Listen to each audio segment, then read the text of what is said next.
and the cookout clash is underway.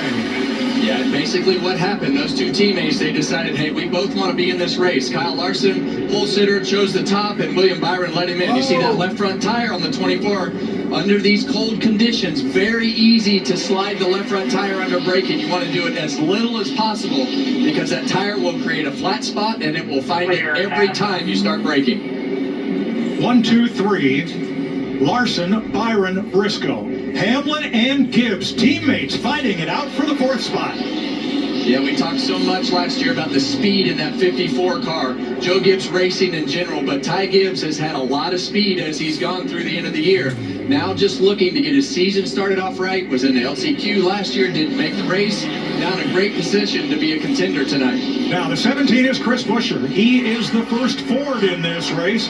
How long can he hang there and run in the outside trying to gain ground? Well, these cars have proven, we saw it last year, we've seen it in this LCQ, they can run side by side on this little bull ring. Yeah, Chris Buescher had a really good car in practice. We saw a lot of speed out of Chris in that 17 car. Christopher Bell, we saw some loose end tendencies when that car would get under braking in the corners. So won't see much of that right now until we get 20 or 30 laps into this race to see what the handling characteristics are. But you see Buescher up on the outside, able to keep himself in contention in that second groove.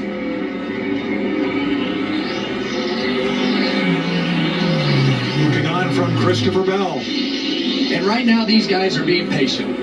We know that this is going to be a physical race, but you want to have as few enemies as possible as you go through the night. So you want to feel what your car is doing, understand everything that you have going on underneath you, and then you start pushing the issue after you see how your car is handling. So as we see this second restart after we get done with the first 100 laps, probably going to be a little more aggressive than what they are right now. 100%. You're seeing them sorted out now. As you saw Buescher get in line there, he was looking for that line, couldn't find it, finally found the hole behind. And there's the first car double wide, Joey Logano on the outside. He is back racing Carson Hocevar for 11th. And right underneath him, right there, you see Chase Elliott trying to keep that gap as closed up as possible to not give Joey Logano an opportunity to get down up off the corner and gain that position on the inside lane. On a track this tight, you have to be careful when you talk about getting down. If that hole's there just because it's there down the straightaway or up off the corner, it condenses things accordion very fast on this little racetrack. That's what stacks them up and causes the rip. This track is a quarter mile around. The smallest track they run in the regular season, Martinsville, Virginia, is twice as big as Bowman Gray. The preferred line is obviously the bottom groove, and as you see this aerial right here, you see that concrete on the bottom. You'll see guys have a little bit different strategy, wrapping the curb like you see right against with that left front tire right there.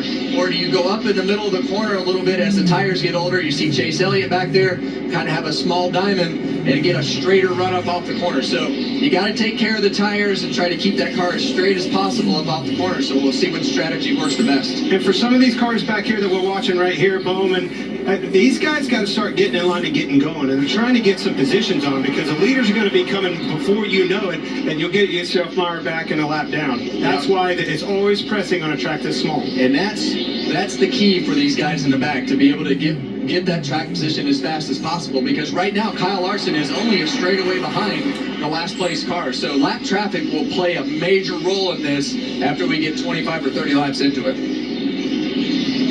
Josh Berry, Daniel Suarez in his new ride, the number 7. They trade a little paint. Yeah, you see the 88 car right there, Connor Zilich, one of our bright new rookies that we have in the Cup Series this year, dominated in the Grand National Series last year. So it's fun to see a new driver come in with so much hype for Trackhouse Racing. Without a doubt, this is the car on everybody's radar. We want to see what he's made.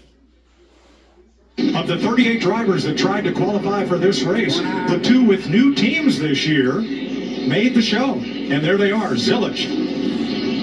Well, right now Daniel Suarez is in trouble. He's the last car on the racetrack, and he's going to be the first one in Kyle Larson's sights to go a lap down. So 100 laps doesn't sound like a long ways, but we just crossed the line for lap 20, and he's not far from going a lap down. Kyle Larson has led more laps already tonight, 19, than in his Clash career combined prior to tonight. Well, it shows you just how fast things can turn in this sport. Last year, Kyle Larson had to qualify his way through the last chance qualifying race. This year, on the pole, leading a bunch of laps early on in this race. Byron 3/4 of a second back. And then that foursome of Toyotas from Joe Gibbs Racing. Briscoe, Gibbs, Hamlin, and Bell.